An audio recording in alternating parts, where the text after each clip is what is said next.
So what we're going to do here is we're going to do some what we call meatball chemistry, just to show that the multiflow product works with some black asphaltene samples we received from Utah.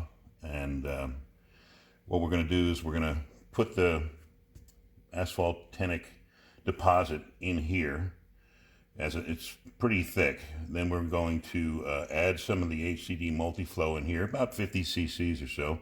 We're going to stir it up, agitate it, and we're going to see if it turns into a liquid. Then what we're going to do is we're going to take some water, pour it in here, and show the hydrophobic nature of the HCD multiflow, as the oil will flow to the top and the water will go to the bottom.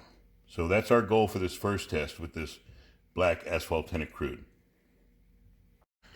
So what we're doing here is trying to squeeze out some of this sample that looks like a bad toothpaste, if you will. And you can see how viscous it is and how high in viscosity it is. And we'll stop right there and just get the multiflow now. Now we've got a mason jar full of HCD multiflow. We're going to pour a little bit in here. Like I said, it's meatball chemistry. It's not exact chemistry. It's just to show that it will work. And we are going to pour some in there, and we are going to agitate it as best we can to see if we can go from a solid, that nasty mess that you saw, to a liquid.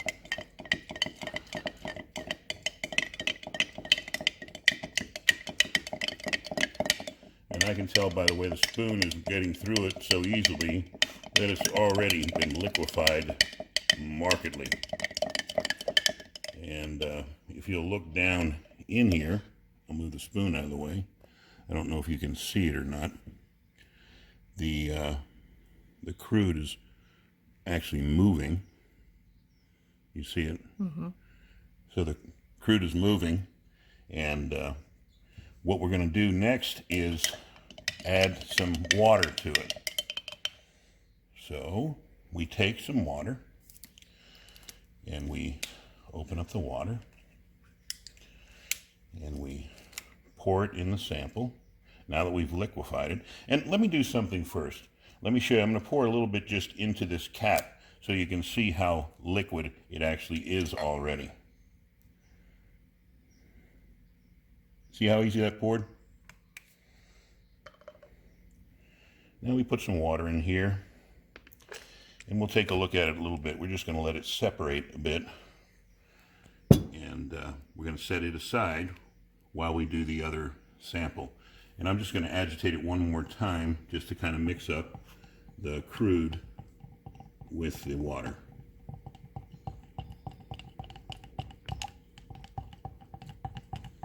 Okay, and we'll let that sit. Okay, so now what we're going to do is we've got this yellow wax, and I want you to see if you can see this.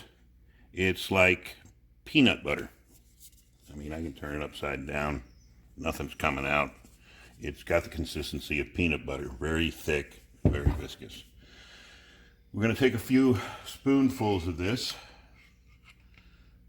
I'm going to put it in the jar if we can get it off the spoon. I'll try one more. A little scoop. And you can see how thick this is. Again, this is Utah yellow wax. We're going to take some of the multiflow. We're going to pour it in there, meatball chemistry style. We don't know how much we've got in there. This is not analytical by any means. It's just a go, no go, see how we do. And then we're going to stir it up. Oh, making a little mess here. But I think you can see already that it's starting to liquefy. And let's look down on the top here. That the product itself, or the waxy mess itself, is already starting to liquefy, because agitation is the key to this product working. So We put a little bit in here. We stirred it a little bit, and it's stirring a heck of a lot easier than the peanut butter that it was before. And then we just try to see if we can pour any of it, and we see that it's now Newtonian. It will pour, but it's not as thin as we want it. So if we wanted it a little bit less viscous, we would have a little bit more of an addition. And when we did this out in the field in Utah with the yellow wax, we got a 25-degree pour point reduction, and we fed 2,500 part per million, which to them was very, very good.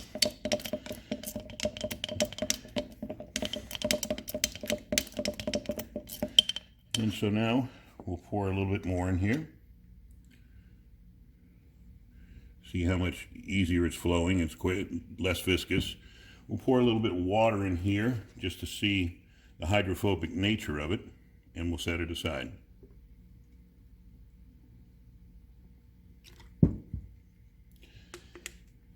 And let's wait. Sample. And you can see that we have some good separation. The oil is still in the liquid phase, as it should be. It's moving very easily. And maybe we'll pour some out. But can you see the separation? Very clear.